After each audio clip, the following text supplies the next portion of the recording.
Hey, welcome. Tate has asked me to give this week's Bible study, and we're in the book of James, of course, and I'm looking at James chapter 2, verses 1 through, James chapter 2, verses 1 through 13. So I just thought I would read it and then jump right into it. So my brothers and sisters, verse 1 of chapter 2, do not show favoritism as you hold on to the faith in our glorious Lord Jesus Christ. For if someone comes into your meeting wearing a gold ring and dressed in fine clothes, and a poor person dressed in filthy clothes also comes in, if you look with favor on the one wearing the fine clothes and say, "Sit here in a good place," and yet you say to the poor person, "Stand over there," or "Sit here on the floor by my footstool," haven't you made distinctions among yourselves and become judges with evil thoughts? Listen, my dear brothers and sisters, didn't God choose the poor in this world to be rich in faith and heirs of the kingdom that he has promised to those who love him? Yet you have dishonored the poor. Don't the rich oppress you and drag you into court? Don't they blaspheme the good name that was invoked over you? Indeed, if you fulfill the royal law prescribed in the Scripture, love your neighbor as yourself, you are doing well. If, however, you show favoritism, you commit sin and are convicted by the law as transgressors. For whoever keeps the entire law and yet stumbles at one point is guilty of breaking it all. Verse 11, for he who said, "Do not commit adultery," also said, "Do not murder." So if you do not commit adultery, but you murder, you are a lawbreaker. Speak and act as those who are to be judged by the law of freedom, for judgment is without mercy to the one who has not shown mercy. Mercy triumphs over judgment. Surprisingly, I used to work at a place, and I got to know this other faculty member, and he would chat with me and talk with me, and I thought, hey, I've got a friend here. But then whenever I would see him again, whenever somebody cooler was in the room, he would act like he didn't really know me, and he wouldn't hang out with me. And I was like, what? At one time I'm his friend, but then when somebody cooler showed up, all of a sudden I wasn't his friend. And can you imagine somebody cooler than me in the room? Well, clearly there was at this place, and it was just interesting to me. This person was clearly showing favoritism or unfavoritism towards me. And we've all experienced that, haven't we? Where you have favor or you've fallen out of favor with someone, whether in my case it's a friend or, it could be, sadly, maybe your parents played favorites with a child, or you had a coach who clearly showed favoritism for one player over another. And that's sort of how, I felt, and we've all felt that exclusionness, right? Being excluded. And it's interesting to me, the Bible is clear that favoritism like that is wrong, especially in the Old Testament. Leviticus chapter 19, verse 15, clearly lays out. Leviticus 19, verse 15 says, do not act unjustly when deciding a case. Do not be partial to the poor or give preference to the rich. Judge your neighbor fairly. Later on in Deuteronomy chapter 15, verse 7, Deuteronomy 15, verse 7 says, if there is a poor person among you, one of your brothers within any of your city gates in the land the Lord your God is giving you, do not be hard-hearted or tight-fisted toward your poor brother. And then later on, 1 John in the New Testament, 1 John 3:16 says, 1 John 3:16, this is how we have come to know love. He laid down his life for us. We should also lay down our lives for our brothers and sisters. If anyone has this world's goods and sees a fellow believer in need but withholds compassion from him, how does God's love reside in him? Little children, let us not love in word or speech, but in action and in truth. And so, I just want to bring up the fact that the Bible is against, the big word is partiality, but it's basically against showing favoritism. And so the main point I want to get across today, and it's pretty simple, I believe this passage is clearly teaching us, as a church, we should not show favoritism. Or another way to put it is, do not show favoritism in the church. You as members of Laura Street or anybody else watching this, you should go out of your way to not play favorites in the church and to not sit there and, talk bad about other people or exclude other people. You should try to be as inclusive as you can. Do not show favoritism in the church. So the basic question is then how? How do we show favoritism in the church? That's what we're going to look at, is how do we show favoritism in the church? And then we're going to look at how not to show favoritism in the church. And I think this passage here gives us those two things. How did the people in James's day, how were they showing favoritism? How do we do that in the church? That's the first question. And one of the obvious ones here is we show favoritism socioeconomically, right? As it shows here, they were giving favoritism to the rich. For if someone, verse 2, comes into your meeting wearing a gold ring and dressed in fine clothes. So they were giving a high priority to people who at least had the trappings of wealth, but wealth attracts people, or high standing. Maybe these were high officials who could afford more, or or rich Pharisees, or whatever it happens to be. These were rich people, and James is saying you're showing favoritism to the rich.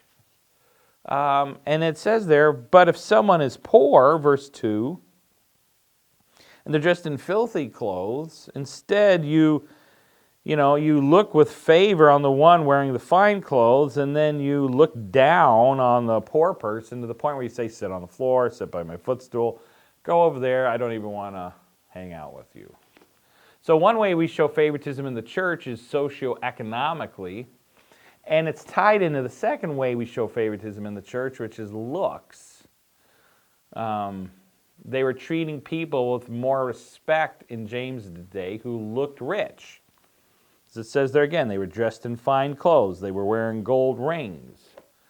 And then they were mistreating those who were poor. They were dressed, as he says, in filthy clothes, and they were beginning to make distinctions between the two based on looks. The funny thing is that we as a culture are ingrained with this desire. We're attracted to certain looks or certain ways. For instance, I teach nonverbal communication, and one interesting way we use looks to prefer people is height. They did a study. It says here, those who were relatively short when young were less likely to participate in social activities associated with the accumulation of productive skills and attributes, and report lower self-esteem. Weak self-esteem and undeveloped social skills can negatively affect the image one portrays to coworkers and managers as an adult. A person, the study says, who lacks confidence is generally seen as less authoritative and may have a harder time convincing employers of his or her leadership potential. A 2004 study found that every inch of height amounts to a salary increase of about $789 per year. So by this calculation, someone who is 6 feet tall earns $5,525 more annually than someone who is 5'6". Over the course of a career, those numbers can really add up. So if you're 6 foot or higher, this study is showing you're doing better than somebody who is short, and they adjusted for gender, male versus female. But there's something inbuilt in us to look at tall people or taller people with wow, maybe they could be a leader. I remember in the book of 1 Samuel, right? One of the reasons Saul is chosen as king well, God chose him, but the people were like, yes, he can be our king. Why? Because Saul stood head and shoulders above the rest. It also says, by the way, that Saul was the best looking man in Israel. So there's something innate in us that is drawn to looks or height, and it's something that we have to generally really fight to not distinguish between people based on socioeconomics and looks. So we don't want to distinguish. James is saying be careful about showing favoritism towards people with money, or against those people who are poor. Be careful about showing favoritism towards people who are good looking and attractive or tall versus ugly, bald, whatever happens to be, not as attractive in your culture. And then I think the third thing he sort of looks at here is ethnically. They were making distinctions, it says, they're amongst themselves. And right now our culture is just, in our current age, there's just a lot of strife over ethnicity and how certain ethnic groups feel treated by other ethnic groups. We are more aware, I would say, than ever before of racism in our culture and how racism can show itself in our very language, in our sports, in our policing practices, in our educational practices. Rightly or wrongly, racism is this huge discussion right now, and even the early church, had struggles with their ethnic issues were between the Gentiles and the Jews who were truly Jewish converts. So in the early church had Jews who converted from, they were Jews who converted to Christianity, and then they had these Hellenists or these Greeks who were Jews, but they weren't by birth. They had converted, and then they left that and converted to Christianity. And those two factions, the Hellenist Jews and the real Jews, were fighting each other. And in the book of Acts, it talks about how some of the Hellenist widows felt they weren't being treated fairly, and that there was more preferential treatment given to the true Jewish widows. And so the disciples in Acts had to deal with that. And so we've always had this we're human, right? And we struggle with these problems of ethnicity. And I just want to say the church should be the last place we treat people differently because of the color of their skin, because they come from another ethnic background. The church should be the last place that happens. I'm reminded of that quote by Martin Luther King, who says, I have a dream that my 4 little children will one day live in a nation where they will not be judged by the color of their skin, but by the content of their character. And I think that's an important thing to keep in mind. And again, the Bible is against any type of partiality. And so James is saying here, Christians, early church, listen, don't show favoritism based on looks, based on ethnicity, but particularly based on poor versus rich. Don't do it, because the Bible, the church, should not be a place of favoritism. And again, like I said, one of the problems, right, he's really focusing here is rich versus poor, because he says there in verse 2, somebody comes in with a gold ring, we put them in a nice spot. Somebody comes in with filthy clothes, we put them, again, to sit on the floor, get out over here. So in particular, he looks at this whole idea of socioeconomic class and says, man, we shouldn't be treating each other if someone's richer or someone's poorer. It's interesting that the early church, I do want to say, was very, very poor. You look at Acts 2, Acts 4. 1 Corinthians 1:26 talks about this idea that, God didn't call the wise, the brilliant, the rich of this world. In fact, he says, if you are rich, it's going to be very difficult to follow me. But 1 Corinthians 1:26 says, brothers and sisters, consider your calling. Not many were wise from a human perspective, not many powerful, not many of noble birth.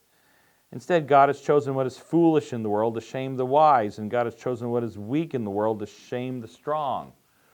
One author wrote this. He wrote, "We need to understand initially that the greatest number of converts to the faith of Jesus Christ were among the poor."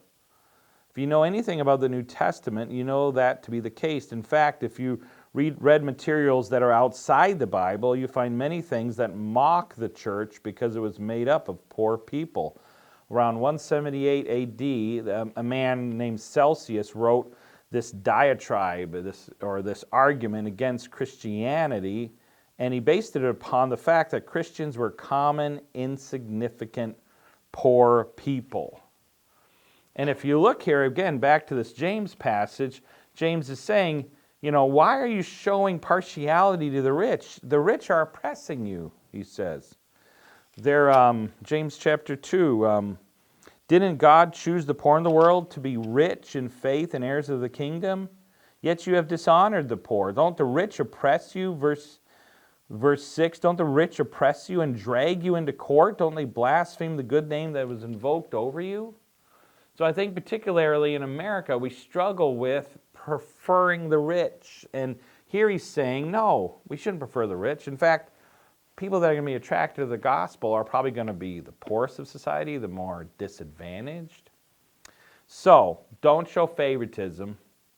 Clearly, the Bible says, hey, these are ways we do it. We do it ethnically. We do it through looks, outward appearance, and then particularly James is attacking, we do it through poor and rich. But secondly, he says, all right, we shouldn't do it, so how do we stop favoritism from happening in the church? And he basically says you need to practice the royal law of liberty. Verse 8 there, indeed, if you fulfill the royal law, he later calls this the law of liberty. And the royal law is essentially this, that you shall love your neighbor as yourself. And he's quoting from there Matthew 22, 34 through 40, where Jesus says we can sum up everything with this. Love the Lord your God with all your heart, with all your soul, and with all your mind. And then secondly, love your neighbor as much as you love yourself. And James is quoting that here. He's saying love your neighbor as yourself. He's borrowing from that, and he calls it the royal law. It's the highest thing you can imagine to do. And if we fulfill that, we're not going to show favoritism, If I really care about my brother and sister and want to serve them rather than myself, I'm not going to show favoritism.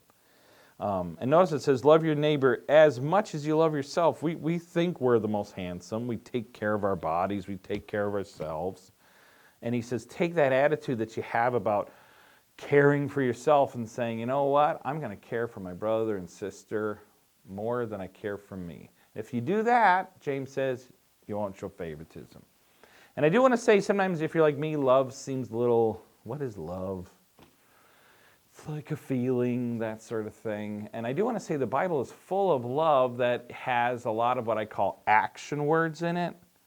1 Corinthians 13 is a perfect example. That famous passage is full of words that, hey, I've got to actually do something to show love. So if you're like me and you don't always feel loving, I think in many ways for me, I define love as action, right? 1 Corinthians 13. Love is patient, verse 4. Love is kind. Does not envy. It's not boastful. It's not rude. It's not irritable. It does not keep a record of wrongs. That sort of thing. So I'd encourage you, if we want to fight favoritism, show love to each other. Care about each other more than you care about yourself.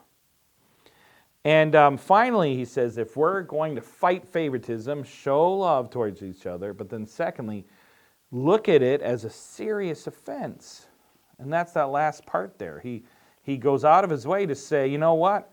Showing partiality is a big deal. Showing favoritism is a big deal. And if you break this rule, it's as bad as committing adultery. It's as bad as murder. You need to take this seriously, church, is what James is saying.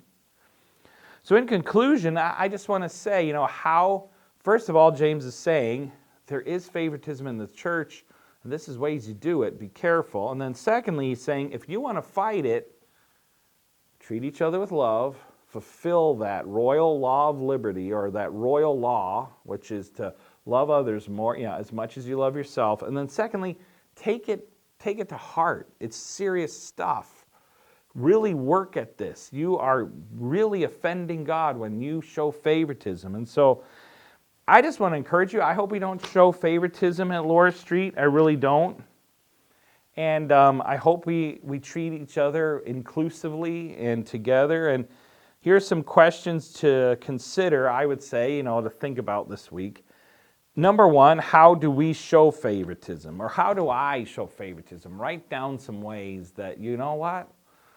I avoid this person because they're not my cup of tea, and in fact, I might even say some bad things about it. I need to rethink that. How do I show favoritism?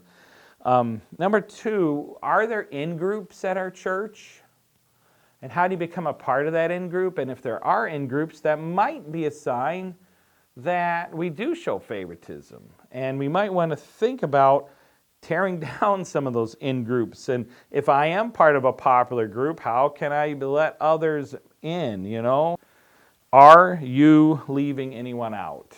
Next time you're at church and you're having a conversation, you notice somebody else is alone or quiet. Maybe go over and talk to them. Include them in your conversation more. Go out of your way to seek out the people who seem left out. And I think if we do those things, we can fulfill that royal law and follow through what James asked the early church to do, which is do not show favoritism.